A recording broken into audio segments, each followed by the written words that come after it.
The following content is provided under a Creative Commons license. Your support will help MIT OpenCourseware continue to offer high-quality educational resources for free. To make a donation or to view additional materials from hundreds of MIT courses, visit MIT OpenCourseware at ocw.mit.edu. Anything lingering and disturbing or bewildering? No? Nothing? All right. OK, so the story so far, born to get your coffee. The story so far is basically three postulates. The first is that the configuration of a particle, config of a particle, is given by or described by a wave function psi of x. Yeah? So in particular, just to flesh this out a little more, if we were in 3D, for example, which we're not, we're currently in our one-dimensional tripped-out tricycle. In 3D, the wave function would be a function of all three positions, x, y, and z. If we had two particles, our wave function would be a function of the position of each particle. x1, x2, and so on. So we'll go through lots of details and examples later on. But for the most part, we're going to be sticking with single particle in one dimension for the next few weeks. Now, again, I want to emphasize that this is our first pass through our definition of quantum mechanics. Once we've used the language and the machinery a little bit, we're going to develop a more general, more coherent set of rules or definition of quantum mechanics. But this is our first pass.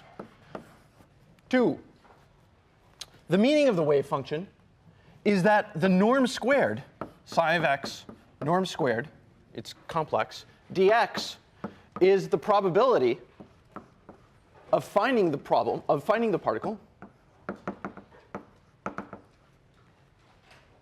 Oops, there's an n in there. Finding the particle in the region between x and x plus dx. So psi squared itself, norm squared, is the probability density. OK? And third, the superposition principle. If there are two possible configurations the system can be in, which in quantum mechanics means two different wave functions that could describe the system, given psi1 and psi2, two wave functions that could describe two different configurations of the system. For example, the particles here or the particles over here. It's also possible to find the system in a superposition of those two. Psi is equal to some arbitrary linear combination alpha psi1 plus beta psi2 of x. OK?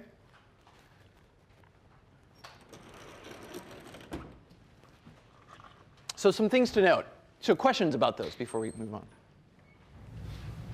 No questions? Nothing? Really? You're going to make me threaten you with something. I know there are questions. This is not trivial stuff. OK. So some things to note. The first is we want to normalize. We will generally normalize and require that the integral over all possible positions of the probability density, psi of x, norm squared, is equal to 1. This is just saying that the total probability that we find the particle somewhere had better be 1. This is like saying if I know a particle is in one of two boxes, because I've put a particle in one of the boxes, I just don't remember which one, then the probability that's in the first box plus the probability of the second box must be 100%, or 1. If it's less, then the particle has simply disappeared. And basic rule, things don't just disappear. So probability should be normalized. And this is our prescription. So a second thing to note is that all reasonable or non-stupid functions, psi of x, are equally reasonable as wave functions.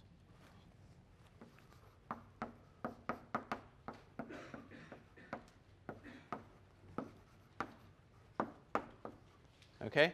So this is a very reasonable function. It's nice and smooth. It converges to 0 at infinity. It's, it's got all the nice properties you might want. This is also a reasonable function. It's a little annoying, but there it is. And they're both perfectly reasonable as wave functions. This, on the other hand, not so much. So for two reasons. First off, it's discontinuous. And as you're going to show in your problem set, discontinuities are very bad for wave functions. So we need our wave functions to be continuous. The second is, over some domain, it's multi-valued. There are two different values of the function. That's also bad because what's the probability? It's the norm squared. But if it has two values for the probability, that doesn't make any sense. What's the probability that I'm going to fall over in 10 seconds? Well, it's small, but it's not actually equal to 1% or 3%. It's one of those, right? So hopefully it's much lower than that. So all reasonable wave functions are equally reasonable. All reasonable functions are equally reasonable as wave functions. And in particular, what that means is all states corresponding to reasonable wave functions are equally reasonable as physical states. There's no primacy in wave functions or in states.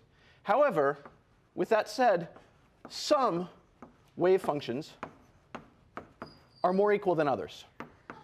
Okay? And this is important, and coming up with a good definition of this is going to be an important challenge for us in the next couple of lectures.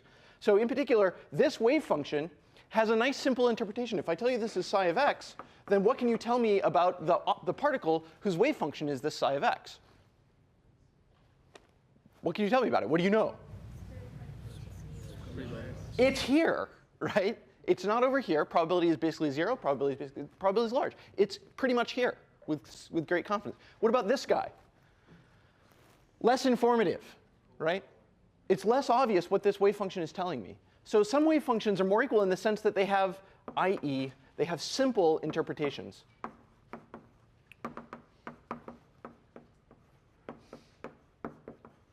So for example, this wave function, continuing on infinitely, this wave function doesn't tell me where the particle is, but what does it tell me?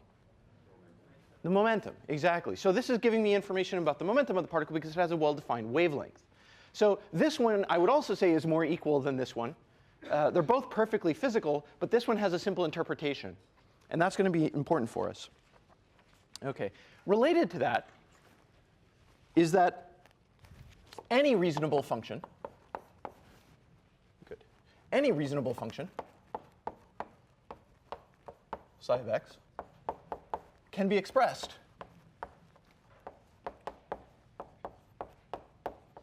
as a superposition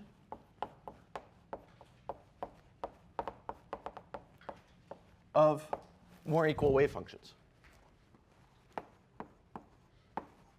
Or more precisely, easily interpretable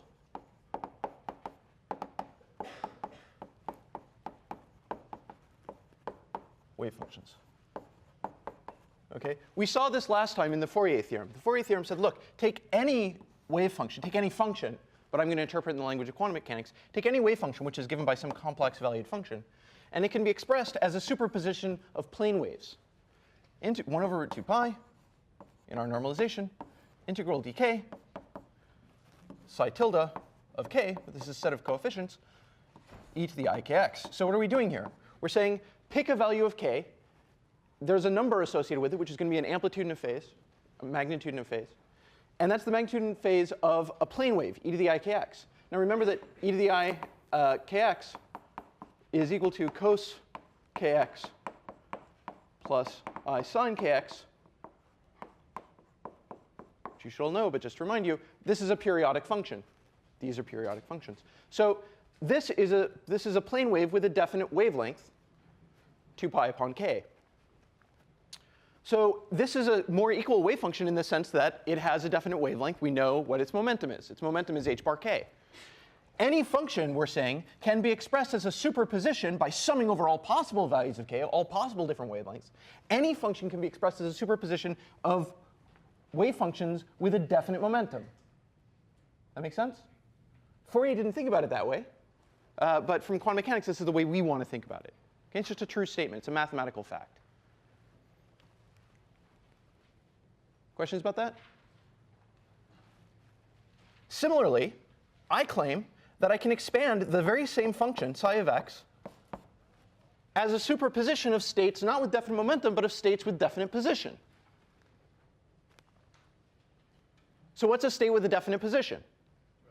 Yeah, a delta function, exactly. So I claim that any function psi of x can be expanded, a sum, over all states with a definite position. So delta of, well, what's a state with a definite position? X naught. Delta of x minus x naught. Okay, this goes Bing when x naught is equal to x. Okay, but I want to sum over all possible delta functions. That means all possible positions. That means all possible values of x naught, dx naught. And I need some coefficient function here. Well, the coefficient function I'm going to call psi of x naught. So is this true? Is it true that I can take any function and expand it in a superposition of delta functions? Absolutely, because look at what this equation does. This integral, remember, a delta function is your friend. It's a map from integrals to numbers or functions. So this integral is an integral over x naught. Here we have a delta of x minus x naught. So this basically says the value of this integral is what you get by taking the integrand and replacing x by x naught. Set x equal to x naught, that's when delta is 0. So this is equal to the argument evaluated at x naught is equal to x. That's just psi of x. Okay? Any arbitrarily ugly function can be expressed either as a superposition of states with definite momentum or a superposition of states with definite position. Okay? And this is going to be true. We're going to find that this is a general statement that any state can be expressed as a superposition of states with a well-defined observable quantity for any observable quantity you want. So let me give you just a quick little bit of intuition. In 2D, this is a perfectly good vector, right? Now here's a question I want to ask you. Is that a superposition? Yeah, I mean, every vector can be written as the sum of other vectors, right? And it can be done in an infinite number of ways, right? So there's no such thing as a state which is not a superposition. Every vector is a superposition of other vectors. It's a sum of other vectors. So in particular, we often find it useful to pick a basis and say, look, I know what I mean by the vector y. Y hat, it's a unit vector in this direction. I know what I mean by the vector x hat. It's a unit vector in this direction. And now I can ask, given that these are my natural guys, the guys I want to attend to, is this a superposition of x and y, or is it just x or y? Well, that's a superposition, whereas x hat itself is not. So somehow this is about finding a convenient choice of basis. But any given vector can be expressed as a superposition of some pair of basis vectors or a different pair of basis vectors, right? There's nothing hallowed about your choice of basis. There's no God-given basis for the universe. We look out in the universe in the Hubble Deep Field, and you don't see somewhere in the Hubble Deep Field an arrow going x, right? So there's no natural choice of basis, but it's sometimes convenient to pick a basis. This is the direction of the surface of the Earth. This is the direction perpendicular to it, right? So sometimes particular basis sets have particular meanings to us.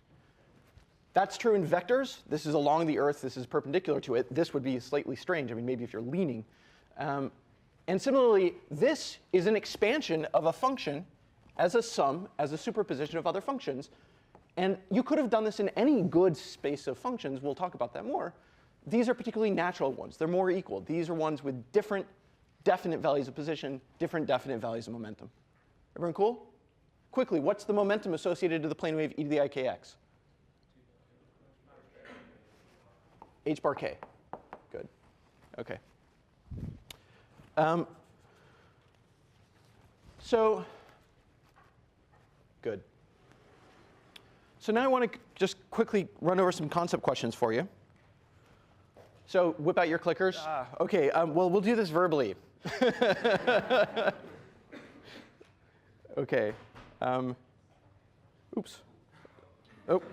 All right, let's try this again. So how would you interpret this wave function? E. Solid. Yeah. All right. How do you know whether the particle is big or small by looking at the wave function? Yeah. No. Right. All right. Two particles described by a plane wave of the form e to the ikx. Particle 1 is a smaller wavelength than particle 2. Which particle has a larger momentum? Think about it, but don't say it out loud.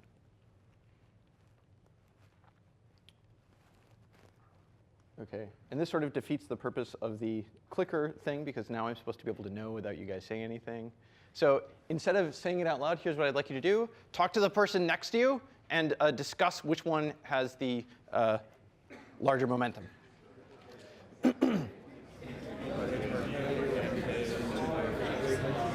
Just the photon.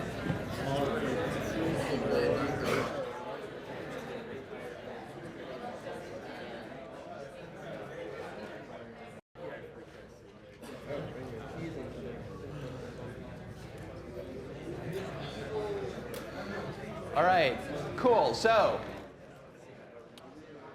which one has the larger momentum? How come?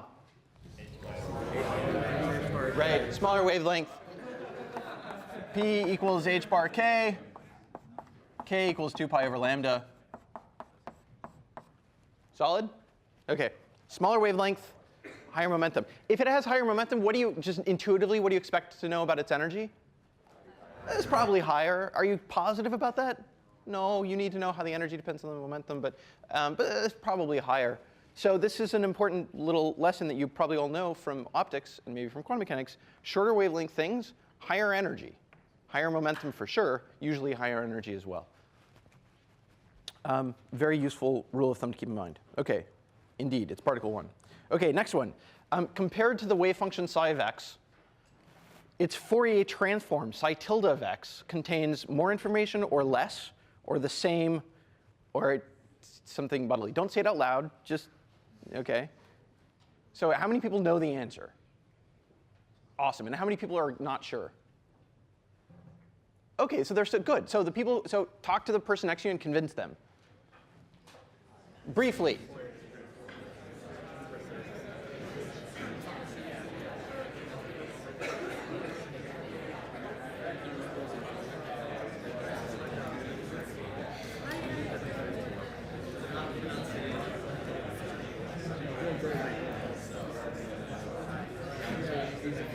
All right. Good. So, nope. So let's vote. A, more information. B, less information. C, the same. OK, good. You got it. Yeah. All right. So these are not hard ones. Yay. OK. This function, which is a sine wave of length L, 0 outside of that region, which is closer to true?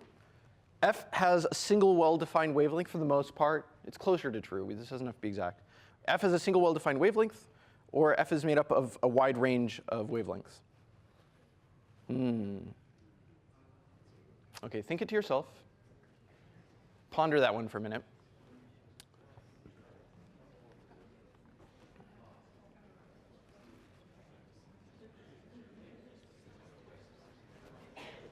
OK, now before we get talking about it, hold on. I want everyone, since we don't have clickers, but I want to pull off the same effect, and we can do this because it's binary here. I want everyone close your eyes. Just close your eyes, just for a moment. Yeah, or close the eyes of the person next to you. That's fine. And now I want you to vote. OK, A is F has a single well-defined wavelength. B is F has a wide range of wavelengths. So how many people think A, a single wavelength? OK, lower your hands. Good. And how many people think B, a wide range of wavelengths? Awesome. So this is exactly what happens when we actually use clickers. It's 50-50. So now you guys need to talk to the person next to you and convince each other of the truth.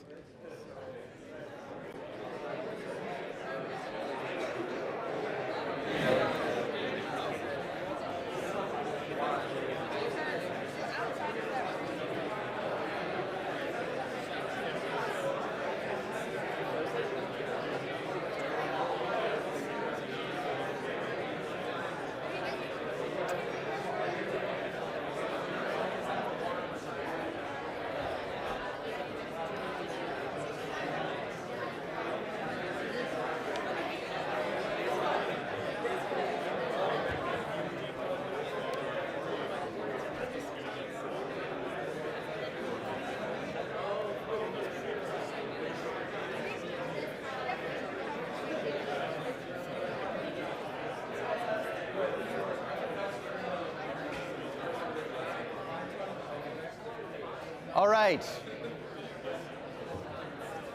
So the volume sort of tones down as people, I think, come to resolution. Close your eyes again. Once more into the breach, my friends. So close your eyes, and now let's vote again. F of x has a single well-defined wavelength. And now f of x is made up of a range of wavelengths. OK, there is a dramatic shift in the field to B. It has a finite range, or wide range of wavelengths, not a single wavelength. And that is, in fact, the correct answer. So yay! OK, so learning happens. That was an empirical test. So does anyone want to defend this view that f is made of a wide range of wavelengths? Sure, bring it. So the sine wave isn't infinite. It cancels out past minus L over 2 and positive L over 2, which means you need to add a bunch of wavelengths to actually cancel it out there. Awesome, exactly, exactly. If you only had the thing of a single wavelength, it would continue with a single wavelength all the way out. In fact, there's a nice way to say this. When you have a sine wave, what can you say about its? We know that a sine wave is continuous, and it's continuous everywhere, right? It's also differentiable everywhere. Its derivative is continuous and differentiable everywhere because it's a cosine, right? So if you take a superposition of sines and cosines, do you ever get a discontinuity? No. Do you ever get something whose derivative is discontinuous? No. So how would you ever reproduce a thing with a discontinuity using sines and cosines? Well, you need some infinite sum of sines and cosines where there's some technicality about the infinite limit being singular. Because you can't do it with a finite number of sines and cosines. That function is continuous, but its derivative is discontinuous. Yeah? So it's going to take an infinite number of sines and cosines to reproduce that little kink at the edge. Yeah? So finite number of sines and cosines doesn't mean or an infinite number of sines and cosines doesn't mean infinite range of sines and cosines, right? Because over a finite region, this is continuously still. That's true, but you need arbitrarily high. So let's talk about that. That's an excellent question. So the question is, that's a very good question. The question here is, look, there's two different things you could be talking about. One is arbitrarily large and arbitrarily short wavelengths, so an arbitrary range of wavelength, and the other is an infinite number. But an infinite number is silly because there's a continuous variable here, k. You got to have an infinite number of wavelengths between 1 and 1.2, right? It's continuous. So which one do you mean? So let's go back to this connection that we got a minute ago from short distance and high momentum, OK? That thing looks like it has one particular wavelength. But I claim in order to reproduce that as a superposition of states with definite momenta, I need arbitrarily high wavelength. And why do I need arbitrarily high wavelength modes? Why do I need arbitrarily high momentum modes? Well, it's because of this. We have a kink. And this feature, what's the length scale of that feature? It's infinitesimally small, which means I'm going to have to, in order to reproduce that, in order to probe it, I'm going to need a momentum that's arbitrarily large. So it's really about the range, not just the number. But it's that you need arbitrarily large momenta. To construct or detect an arbitrarily small feature, you need arbitrarily large momentum modes. Yeah? Why do you phrase the boundary condition of that key in terms of why did you just say, oh, you need an arbitrarily small wavelength? But why did you choose to phrase that as you need an arbitrarily large wavelength? I chose to phrase it that way because I want to emphasize and encourage, you to think and encourage you to conflate short distance and large momentum. I want the connection between momentum and length scale to be something that becomes intuitive to you. So when I talk about something with short features, I'm going to talk about it as something with large momentum. And that's because in a quantum mechanical system, something with short wavelength is something that carries large momentum. That cool? Great, good question. So earlier you said that like any reasonable wave function is like a possible wave function. Yeah. Does that mean it also has to be Fourier transformable? Yeah, that's usually a condition. Yeah, exactly. We don't quite phrase it that way. And in fact, there's a problem on your problem set that will walk you through what we will mean, what should be true of the Fourier transform in order for this to be a reasonable wave function. And among other things, and your intuition here is exactly right. Among other things, being able to have a Fourier transform where you don't have arbitrarily high momentum modes is going to be an important condition. That's going to turn out to be related to the derivative being continuous. That's a very good question. So that's the optional problem 8 on problem set 2. OK. Other questions? All right. Cool, so that's it for the clicker questions. Sorry for the technology fail. OK. So I'm just going to turn this off in disgust. That's really irritating. So today what I want to do is pick up, what I want to start on is pick up on the discussion of the uncertainty principle that we sort of outlined previously. The fact that when we have a wave function with reasonably well-defined position corresponding to a particle with reasonably well-defined position, it didn't have a reasonably well-defined momenta and vice versa. The certainty of the momentum seems to imply lack of knowledge about the position and vice versa. So in order to do that, we need to define probability or define uncertainty. So I need to define for you delta x and delta p. So first, I just want to run through what should be totally remedial probability, but it's always useful to just remember how these basic things work. So consider a set of people in a room, and I want to plot the number of people with a particular age as a function of the age, of possible ages. So let's say we have 16 people, and at 14 we have 1, and at 15 we have 1, and at 16 we have 3, and that's 16, and dot, dot, dot. Then at 20 we have 2, oops. And at 21 we have 4, and at 22 we have 5, and that's it. OK. So 1, 1, 3, 2, 4, 5. OK. So what's the probability that any given person in this group of 16 has a particular age? I'll call it A. OK. So how do we compute the probability that they have age A? Well, this is easy. It's the number that have age A over the total number. OK. So note an important thing, an important side note, which is that the sum over all possible ages of the probability that you have age A is equal to 1, because it's just going to be the sum of the number with a particular age over the total number, which is just the sum of the number with any given age. So here's some questions. So what's the most likely age? If you grab one of these people from the room with a giant erector set and pull out a person and let them dangle and ask them what their age is, what's the most likely age they'll have? 22. 22. On the other hand, what's the average age?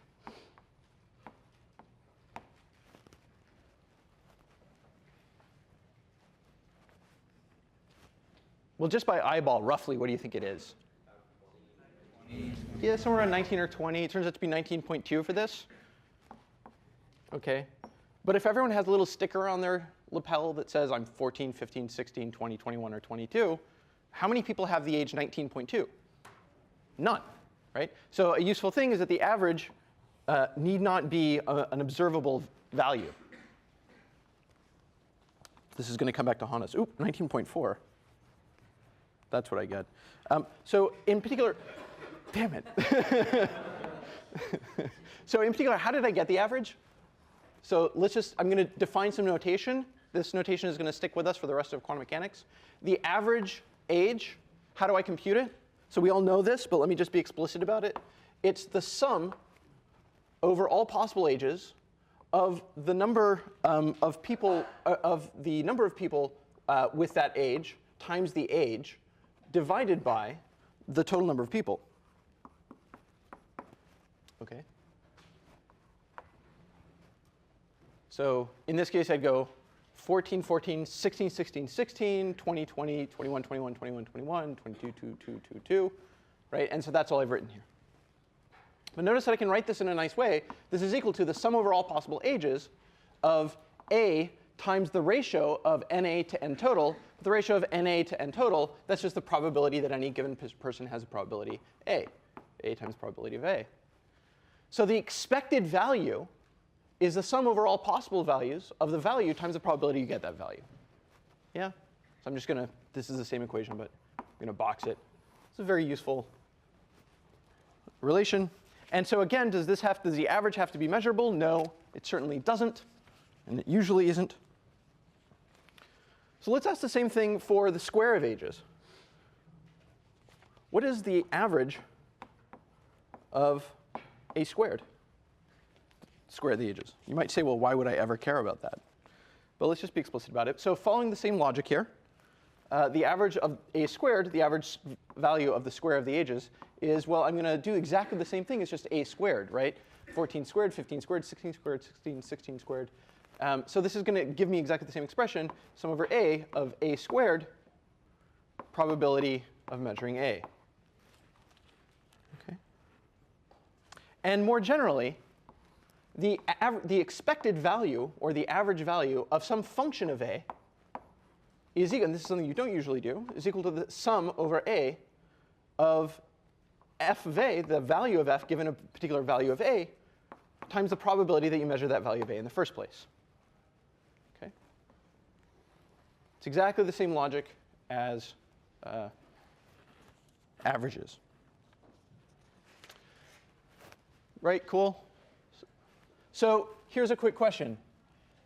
Is a squared equal to the expected value of a squared? Right, in general, no, not necessarily.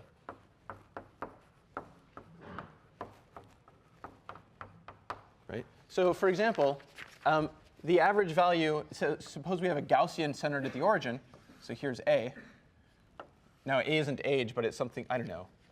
If you include like infants and I don't know, whatever. It's not age. It's, you know, happiness on a given day. So what's the average value? Meh, right? You know, sort of vaguely neutral, right? But on the other hand, if you take a squared, very few people have a squared as 0. Most people have a squared as not a 0 value. And most people are sort of in the middle. Most people are sort of hazy on what the day is. So in this case, this is 0. The expected value of a, or the average value of a, is 0. The average value of a squared is not equal to 0. Yeah? And that's because the squared has everything positive. So how do we characterize? This gives us a useful tool for characterizing the width of a distribution. So here we have a distribution where its average value is 0, but its width is not 0. And then the expectation value of a squared, the expected value of a squared, is non-zero. So how do we define the width of a distribution? This is going to be like our uncertainty. You know, how happy are you today? Well, I'm not sure. How unsure are you? Well, that should give us a precise measure. So let me define three things. First, the deviation. So the deviation is going to be a minus the average value of a. So this is just take the actual value of a and subtract off the average value of a. So we always get something that's centered at 0. OK. I'm going to write it like this. Note, by the way, just a convenient thing to note, the average value of a minus its average value. Well, what's the average value of 7? 7, right. OK, good. So that first term is the average value of a, the average value of a. And that second term is the average value of this number, which is just this number minus a. So this is 0. Yeah? The average value of a number is 0. The average value of this variable is the average value of that variable, but that's 0. OK, so deviation is not a terribly good thing on average, because on average, the deviation is always 0. That's what it means to say this is the average. So the deviation is saying how far is any particular instance from the average. And if you average those deviations, they always give you 0. So this is not a very good measure of the actual width of a system. But we can get a nice measure by getting the deviation squared. OK, and let's take the mean of the deviation squared. So the mean of the deviation squared, mean of a minus the average value of a squared. OK, this is what I'm going to call the standard deviation. It's a little odd, because really you'd want to call it the standard deviation squared, but whatever. We use funny words. And what does it mean if, so now what does it mean if the average value of a is 0? Well, it means it's centered at 0. But what does it mean if the standard deviation of a is 0? Yeah, so if the standard deviation is 0, then the distribution has no width. Right? Because if there was any amplitude away from the average value, then that would give a non-zero, strictly positive contribution to this average expectation, and this wouldn't be 0 anymore. So standard deviation is 0, it's telling us there's no width, which is why the standard deviation is a good, useful measure of width or uncertainty. Okay? And just as a note, taking this seriously and taking this square, so the standard deviation squared, this is going to be equal to the average value of a squared minus twice a times the average value of a plus average value of a quantity squared. But if you do this out, this is going to be equal to a squared minus 2a average value of a average value of a. That's just minus twice the average value of a quantity squared, and then plus average value of a squared. So this is an alternate way of writing the standard deviation. Okay? So we can either write it in this fashion or this fashion. And the notation for this is delta A squared. Okay? So when I talk about an uncertainty, what I mean is, given my distribution, I compute the standard deviation. And the uncertainty is going to be the square root of the standard deviation squared. Okay? So delta A, the words I'm going to use for this is the uncertainty in A given some probability distribution. Right? Different probability distributions are going to give me different delta A's. So one thing that's sort of annoying is that when you write delta A, there's nothing in the notation that says which distribution you are talking about. When you have multiple distributions or multiple possible probability distributions, sometimes it's useful to just put, given the probability distribution P of A. This is not very often used, but sometimes it's very helpful when you're doing calculations just to keep track. Everyone cool with that? Yeah, questions? Yeah, exactly. Of delta A squared, yeah. Other questions? OK, yeah? So really it should be parentheses delta A. Yeah, it's just this is notation that's used typically, so I didn't put the parentheses around precisely to alert you to the stupidities of this notation. Yeah. OK, so any other questions? Good. OK, so let's just do the same thing for continuous variables. Now for continuous variables.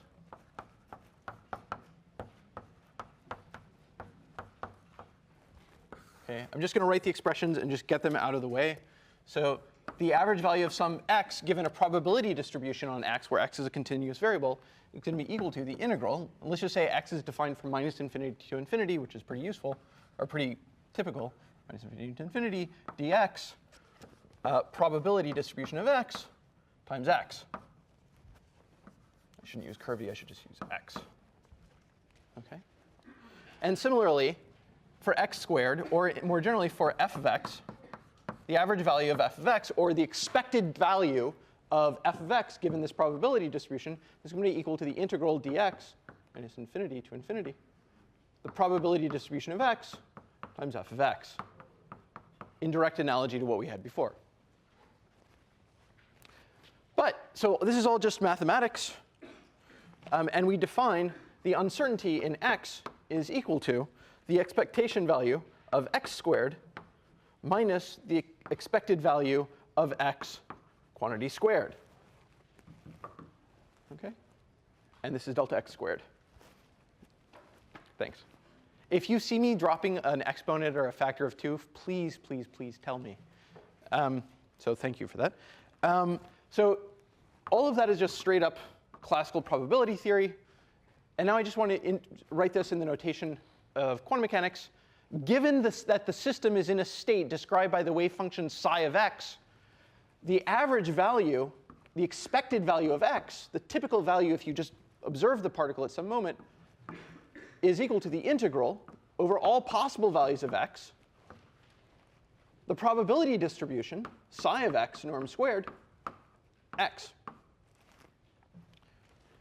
And similarly, for any function of x, the expected value is going to be equal to the integral dx, the probability distribution, which is given by the norm squared of the wave function times f of x. minus infinity to infinity.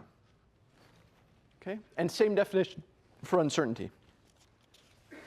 And again, this notation is really dangerous because the expected value of x depends on the probability distribution. In a physical system, the expected value of x depends on what the state of the system is, what the wave function is. And this notation doesn't indicate that. So there are a couple of ways to improve this notation, one of which is, so this is, again, a sort of side note. One way to improve this notation x is to write the expected value of x in the state psi. So you write psi as a subscript. Another notation that will come back, you'll see why this is a useful notation later in the semester, is this notation, psi. And we will give meaning to this notation later, but I just want to alert you that it's used throughout books, and it means the same thing as what we're talking about, the expected value of x given a particular state psi. OK? Yeah? To calculate the expected value of momentum, do you need to transform the... Excellent question. Excellent, excellent question. OK, so the question is, how do we do the same thing for momentum? If you want to compute the expected value of momentum, what do you have to do? Do you have to do some Fourier transform to the wave function? So this is a question that you're going to answer on the problem set, and that we made a guess for last time. But quickly, let's just think about what it's going to be purely formally. Formally, if we want to know the likely value of the momentum, it's a continuous variable, just like any other observable variable. We can write it as the integral over all possible values of momentum from, let's say, it could be minus infinity to infinity. The probability of having that momentum times momentum. Right? Everyone cool with that? This is tautology. Right? This is what you mean by probability. But we need to know if we have a quantum mechanical system described by a state psi of x, how do we compute the probability that you measure p? Do I want to do this now? Yeah, OK, I do. And we made a guess, question mark. We made a guess at the end of the last lecture that in quantum mechanics, this should be dp minus infinity to infinity of the Fourier transform psi tilde of p up to an h bar factor. Psi tilde of p, the Fourier transform p, p norm squared. OK? So we're guessing that the Fourier transform norm squared is equal to the probability of measuring the associated momentum. OK? So that's a guess. That's a guess. And so on your problem set, you're going to prove it. OK? So exactly the same logic goes through. It's a very good question. Thanks. Other questions? Yeah? Is that P the momentum itself, or is that the probability? Good. So this is the probability of measuring momentum p. And that's the value p, and we're summing over all p's. This is the probability, and that's actually p. Okay? So the Fourier transform is a function of the momentum in the same way that the wave function is a function of the position. Right? So this is a function of the momentum. Its norm squared defines the probability. And then the p on the right is this p, because we're computing the expected value of p, or the average value of p. Does that make sense? Cool. Yeah? Are we then multiplying by like p squared for doing all p's? So we have like the dp times p for each value? No. So that's a very good question. So let's go back. Very good question. So the question, let me phrase it in terms of position, because the same question comes up. Thank you for asking that. Look at this. This is weird. X, I'm going to phrase this as a dimensional analysis question. Tell me if this is the same question as you're asking. This is a thing with dimensions of what? Length, right? But over on the right-hand side, we have a length and a probability, which is a number, and then another length. That looks like x squared, right? So why are we getting something with dimensions of length, not something with dimensions of length squared? And the answer is this is not a probability. It is a probability density. OK, so it's got units of probability per unit length. So this has dimensions of 1 over length. So this quantity, p of x dx, tells me the probability, which is a pure number, no dimensions, the probability to find the particle between x and x plus dx. Cool? So that was our first postulate, or our second postulate. Psi of x dx squared is the probability of finding it in this domain. And so what we're doing is we're summing over all such domains the probability times the value. Cool? So this is the difference between discrete, where we didn't have these probabilities. Where was it? Discrete, where we didn't have these probability densities. We just had numbers and pure probabilities. Now we have probability densities per unit, whatever. Yeah? How do you pronounce the last notation that you wrote? How do you pronounce? Good, that's a good question. So the question is, how do we pronounce these things? So this is called the expected value of x, or the average value of x, or most typically in quantum mechanics, the expectation value of x. So you can call it anything you want. This is the same thing. The psi is just to denote that, that this is in the state psi, and it can be pronounced in two ways. You can either say the expectation value of x, or the expectation value of x in the state psi. Okay? And this would be pronounced one of two ways: the expectation value of x in the state psi, or psi x psi. Yeah, no, that's a very good question. So, but they mean the same thing. Now, I should emphasize that when you can have two ways of describing something that mean the same thing but that carry different connotations, right? Like, I don't know, like, I have a friend who's like a really nice guy. He's a mensch. He's a good guy. And so I could say like he's a nice guy, or I could say he's cariñoso. And they mean different things in different languages. It's the same idea, but it have different flavors, right? So whatever your native language is, you've got some analog of this. This means something in a particular mathematical language. We're talking about quantum mechanics, and this has a different flavor. It carries different implications, and we'll see what that is later. We haven't got there yet. Yeah. Why is there a double notation of psi? Yeah, we'll see later. Roughly speaking, it's because in computing this expectation value, there's a psi squared. And so this is to remind you of that. Other questions? Terminology is one of the most annoying features of quantum mechanics. Yeah? So it seems like this way of defining invariance is like a pretty convenient way of doing it. Yes. So how is it that the Heisenberg uncertainty works exactly as it does for this definition of variance? That's a very good question. In order to answer that question, we need to actually work out the Heisenberg uncertainty relation. So the question is, look, this is some choice of uncertainty.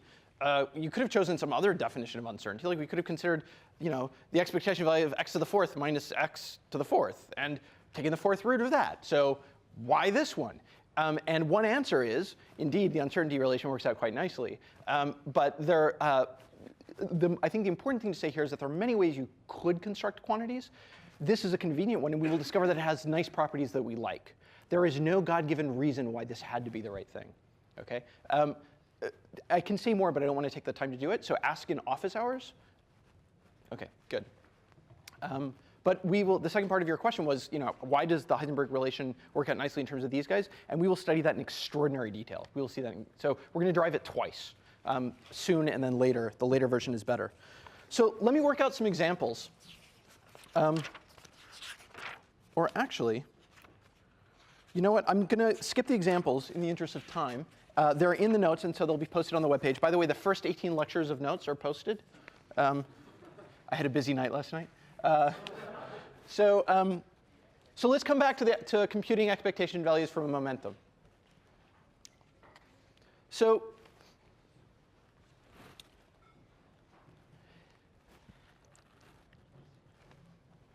I want to go back to this and ask a slightly before I want to make some progress towards deriving this relation. So I want to start over on the definition of the expected value of momentum. And I'd like to do it directly in terms of the wave function. So how would we do this? So one way of saying this is, what's the average value of p? Well, I can phrase this in terms of the wave function in the following way. I'm going to sum over all positions dx, expectation value of x squared from minus infinity to infinity, and then the momentum associated to the value x. Okay? So it's tempting to write something like this down and think maybe there's some p of x. This is a tempting thing to write down. Can we?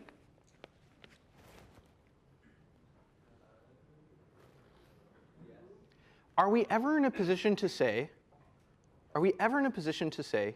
intelligently that a particle, that an electron is both hard and white? No, because being hard is a superposition of being black and white, right? Are we ever in a position to say that our particle has a definite position x and correspondingly a definite momentum p? It's not that we don't get to, it's that it doesn't make sense to do so. in general, being in a definite position means being in a superposition of having definite momenta for different values of momenta. Yeah? And if you want a sharp way of saying this, look at these relations.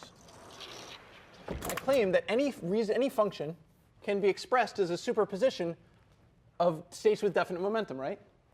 Well, among other things, a state with definite position, x naught, can be written as a superposition, 1 over root 2 pi, integral dk, I'll call this delta tilde of k, e to the ikx.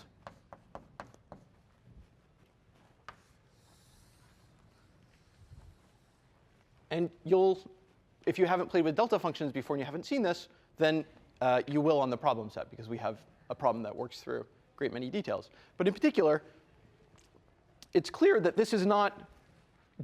this quantity can't be a delta function of k, because if it were, this would be just e to the ikx, and that's definitely not a delta function. Meanwhile, what can you say about the singularity structure of, the continuity structure of a delta function? Is it continuous? No. Its derivative isn't continuous. Its second derivative, none of its derivatives are in any way continuous. They're all absolutely horrible. Okay? So how many momentum modes am I going to need to superpose in order to reproduce a function that has this sort of structure? An infinite number. And it turns out it's going to be an infinite number with the same amplitude, slightly different phase. Okay? So you can never say that you're in a state with definite position and definite momentum. Being in a state with definite position means being in a superposition of being in a superposition. And in fact, I'm just going to write down the answer here. E to the I k minus I k x naught. Being in a state with definite position means being in a superposition of states with arbitrary momenta, and vice versa. You cannot be in a state with definite position, definite momentum. So this doesn't work. So what we want is we want some good definition. So this does not work. We want some good definition of p given that we're working with a wave function, which is a function of x. What is that good definition of the momentum? So we have a couple of hints. So hint the first.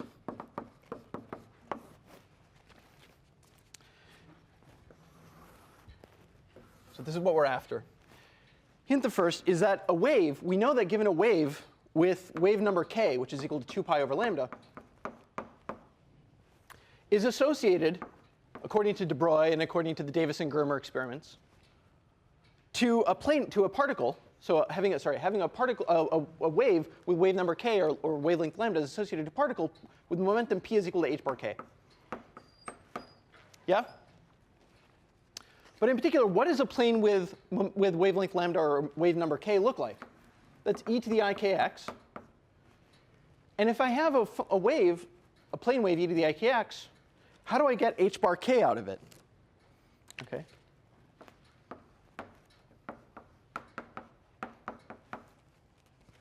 Note the following. The derivative with respect to x, well, actually, let me do this down here.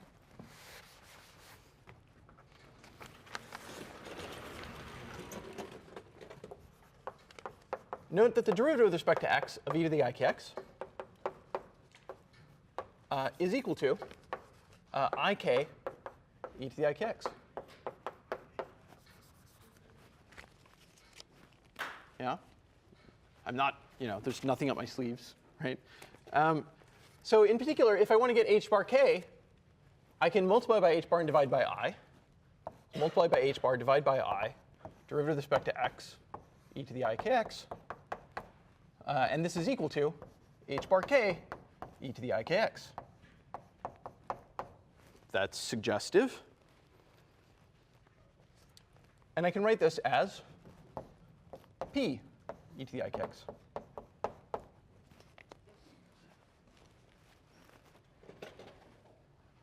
Okay. So let's quickly check the units. Okay. So first off, what are the units of h bar? So here's the super easy to remember what the units of, or the dimensions of h bar are. Delta x, delta p, is h bar. OK? If you're ever in doubt, if you just can't remember, h bar has units of momentum times length. It's just the easiest way to remember it. You'll never forget it that way.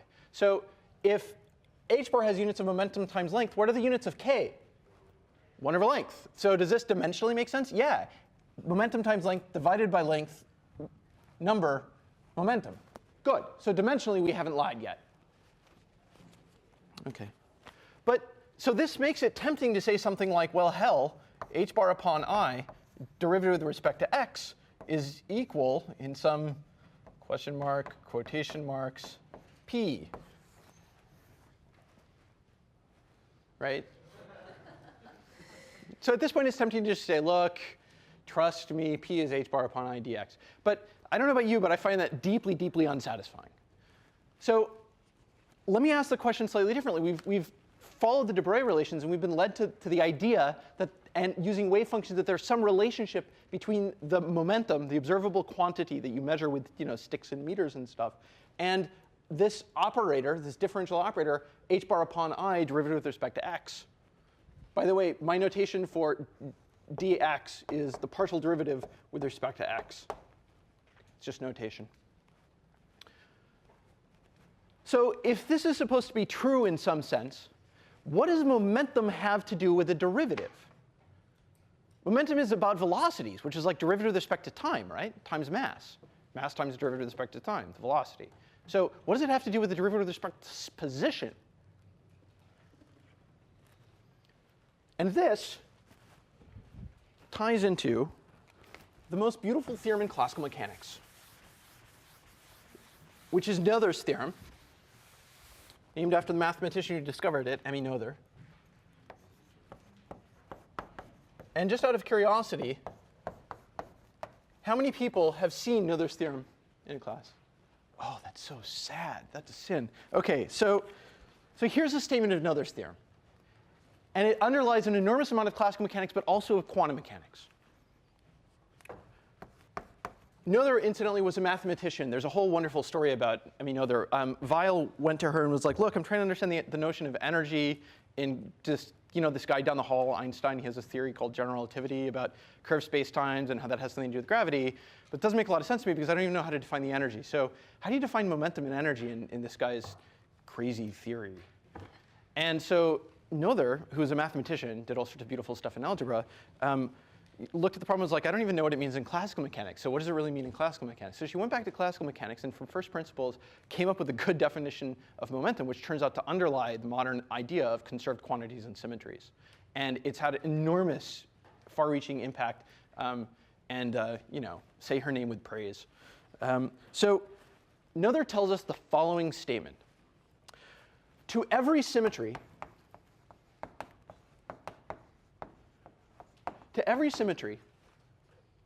and I should say continuous symmetry, so to every symmetry is associated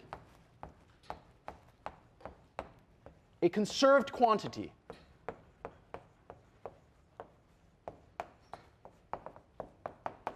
OK?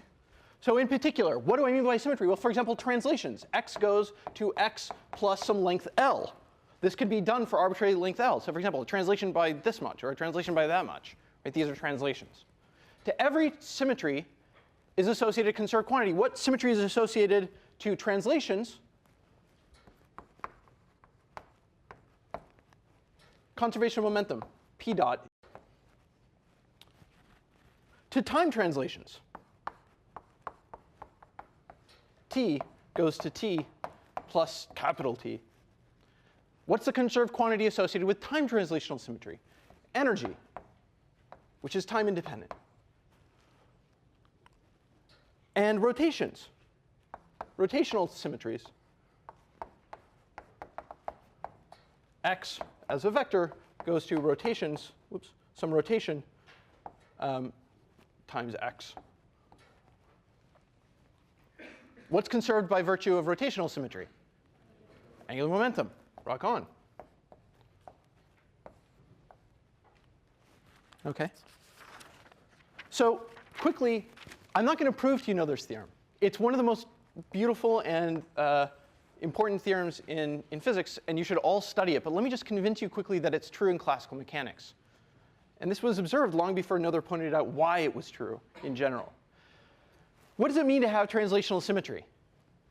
It means that if I do an experiment here and I do it here, I get exactly the same results. Right? I translate the system and nothing changes. Cool? That's what I mean by saying I have a symmetry. You do this thing and nothing changes. OK, so imagine I have a particle, a classical particle, and it's moving in some potential. This is u of x, right? And we know what the equations of motion are in classical mechanics from F equals ma. P dot is equal to the force, which is minus the gradient of u, right? That's F equals ma in terms of the potential. Now, is the gradient of u 0? No. In this case, there's a force. So if I do an experiment here, do I get the same thing as doing my experiment here? No. Certainly not. The system is not translationally invariant. The potential breaks that translational symmetry. What potential has translational symmetry? Yeah, constant. The only potential that has full translational symmetry in one dimension is translation invariant, i.e. constant. OK? What's the force? 0. 0 gradient. So what's p dot? Yep. Noether's theorem. Solid. OK? Less trivial is conservation of energy. I claim, and she claims, and she's right, that if the system has the same dynamics at one moment and a few moments later, and indeed any amount of time later, if the laws of physics don't change in time, then there must be a conserved quantity called energy. There must be a conserved quantity. And that's Noether's theorem. So this is the first step, but this still doesn't tell us what momentum exactly has to do with a derivative with respect to space. We see that there's a relationship between translations and momentum conservation. But what's the relationship? So let's do this. I'm going to define an operation called translate by L. And what translate by L does is it takes f of x, and it maps it to f of x minus L. OK? So this is the thing that affects a translation. And why do I say that's a translation by L rather than minus L? Well, the point, if you have some function like this, and it has a peak at 0, then after the translation, the peak is when x is equal to L. OK? So just to get the sign straight. So define this operation, which takes a function of x and translates it by L, but leaves it otherwise identical. OK. So let's consider how translations behave on functions. And this is really cute. F of x minus L can be written as a Taylor expansion around the point x, around the point L equals 0. So let's do a Taylor expansion for small l. So this is equal to f of x minus L, derivative with respect to x, of f of x, plus L squared over 2, derivative squared, 2 derivatives of x, f of x, plus dot, dot, dot, right? I'm just Taylor expanding, right? Nothing sneaky. Let's add the next term, actually. Actually, let me do this on a whole new board.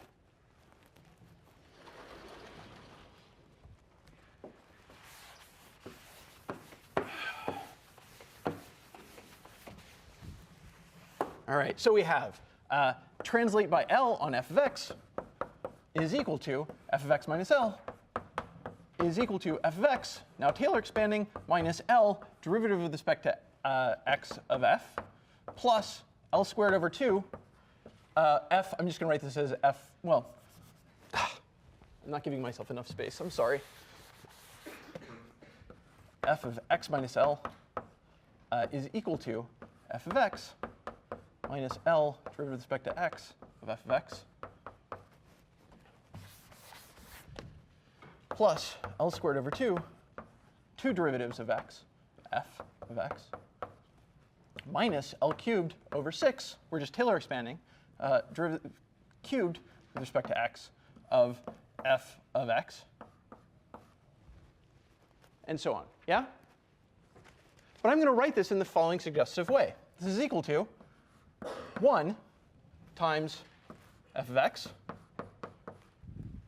minus L derivative with respect to x, f of x, plus L squared over 2 derivative with respect to x squared times f of x, minus L cubed over 6 derivative cubed with respect to x, plus dot, dot, dot. Everyone agree with that? But this is a series that you should recognize, a particular Taylor series for a particular function. It's the Taylor expansion for the exponential, e to the minus L derivative with respect to x, f of x.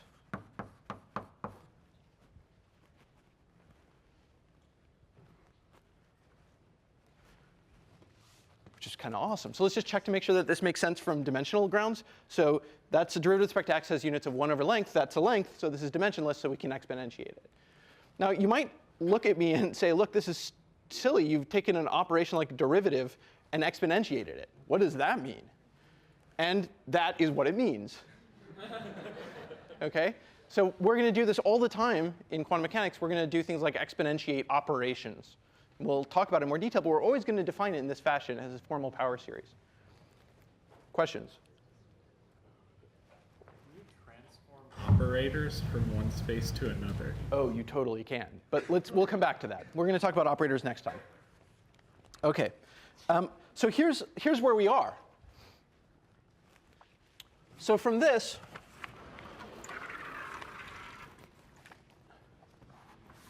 what does the derivative with respect to x mean? What does a derivative with respect to x do? Well, a derivative with respect to x is something that generates translations with respect to x through a Taylor expansion. Okay? If we have L, if we had L be arbitrarily small, right? L is arbitrarily small.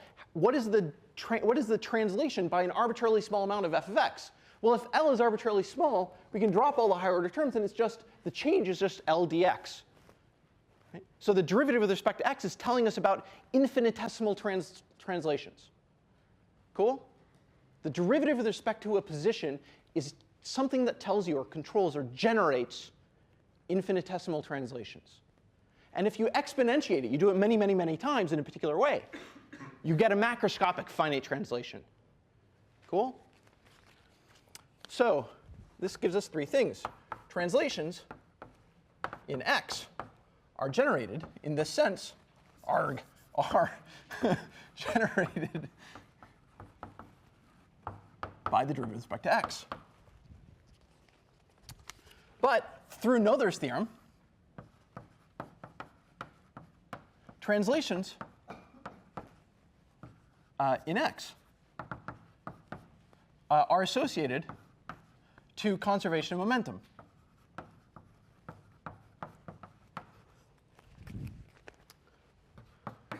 So you shouldn't be so shocked.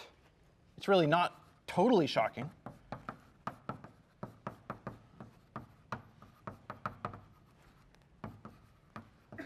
That in quantum mechanics,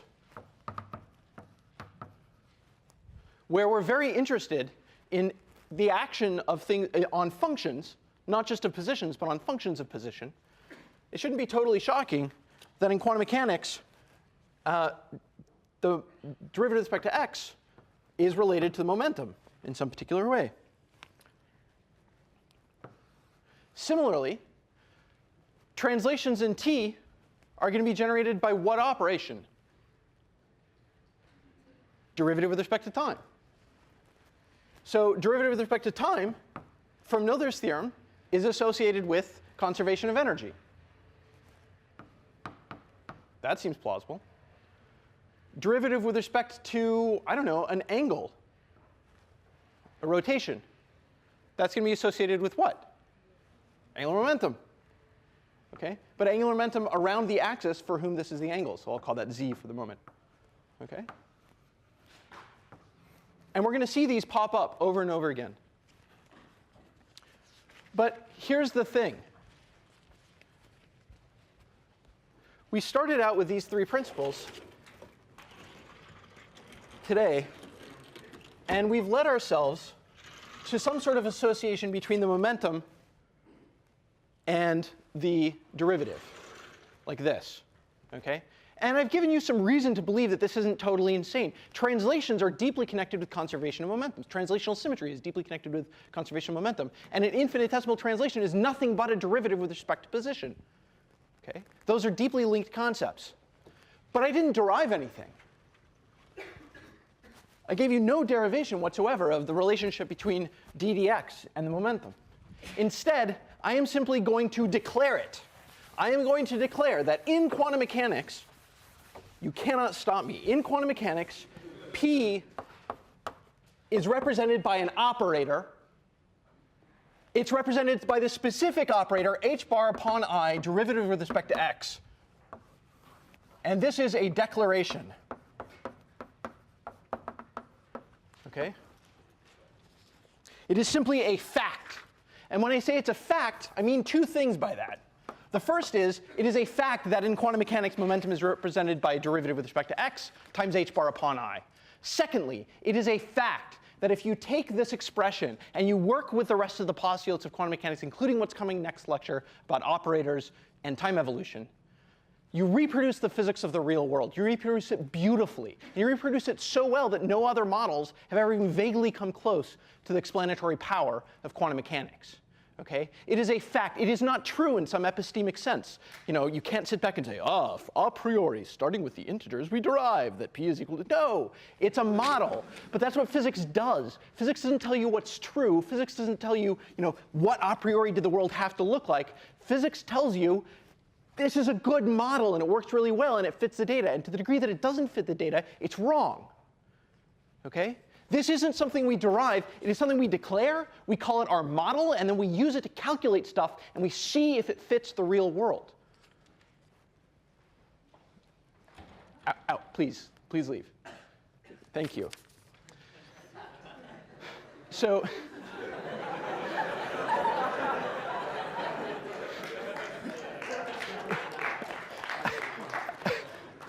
I love MIT. I really do.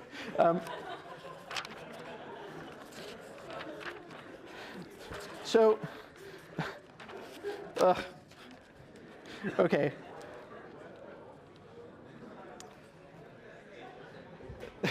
OK, so let's leave. So let me close off at this point with the following observation. We live in a world governed by probabilities.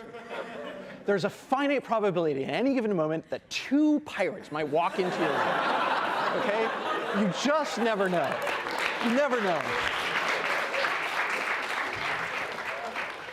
But those probabilities can be computed in quantum mechanics. And they're computed in the following ways.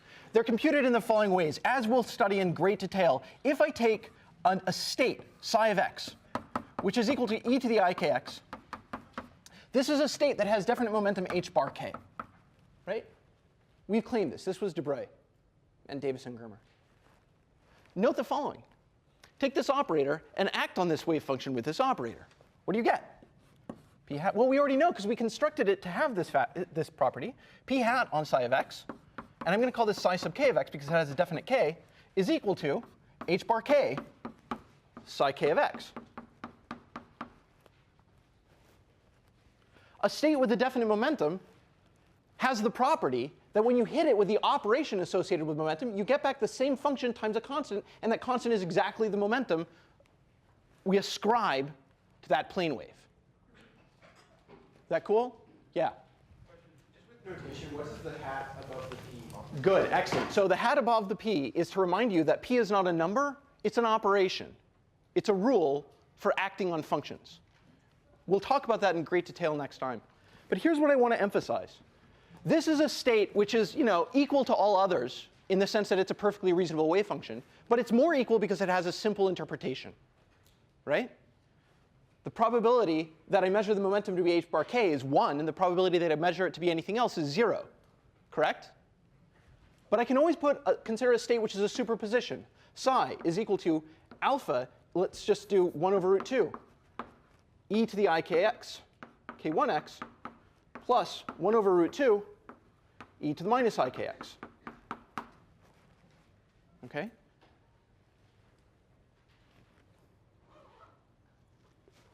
K2. is this state a state with definite momentum? If I act on this state, I'll call this psi sub s. If I act on this state with the momentum operator, do I get back this state times a constant? No, that's interesting. And so it seems to be that if we have a state with definite momentum and we act on it with a momentum operator, we get back its momentum. If we have a state that's a superposition of different momenta, and we act on it with the momentum operator, this gives us h bar k1. This gives us h bar k2. So it changes which superposition we're talking about. We don't get back our same state. So the action of this operator on a state is going to tell us something about whether this state has definite value of the momentum. And these coefficients are going to turn out to contain all the information about the probability of the system. This is the probability, when norm squared, that I will measure the system to have momentum k1. And this coefficient, norm squared, is going to tell us the probability that we have momentum k2. So I think the current wave function is something like a superposition of, 1, over 10 psi pirates plus 1 minus 1 over 100 square root to normalize it property psi no pirates. And I'll leave you with pondering this probability. See you guys next time.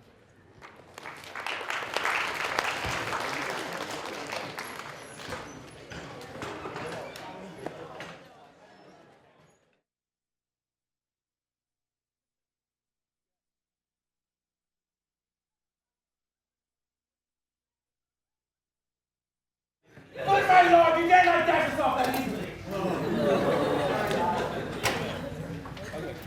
Call for Professor Allan. It is I. When in the chronicles of wasted time, I see descriptions of fairest rights, and I see lovely shows of lovely dames, and descriptions of ladies dead and lovely knights. Then, in the bosom of fair love's depths, of eyes, of foot, of lip, of eye, of brow, I see their antique pens do but express the beauty that you master now. So are all their praises but prophecies of this our time, all you prefiguring. But though they had but divining eyes, I was wrong about the probabilities. But though they had but divining eyes, they had not skill enough your worth to sing. For we, which now behold these present days, have eyes to behold, but not tongues to praise. It's not over. Wait. Not marble, nor the gilded monuments of princes shall outlive this powerful rhyme. But you shall shine more bright in these contents, that unswept stone be smeared with sluttish time. When wasteful war shall statues overturn, and broils root out the work of masonry, nor Mars his sword, nor war's quick fire shall burn the living record of your memory. 'Gainst death and all oblivious enmity shall you pace forth, your praise shall still find room, even in the eyes of all posterity. So, till judgment arise, till you yourself judgment arise, you live in this and dwell in lovers' eyes. Verily, happy Valentine's Day upon you. May your day be filled with love and poetry. Whatever state you're in, we will always love you.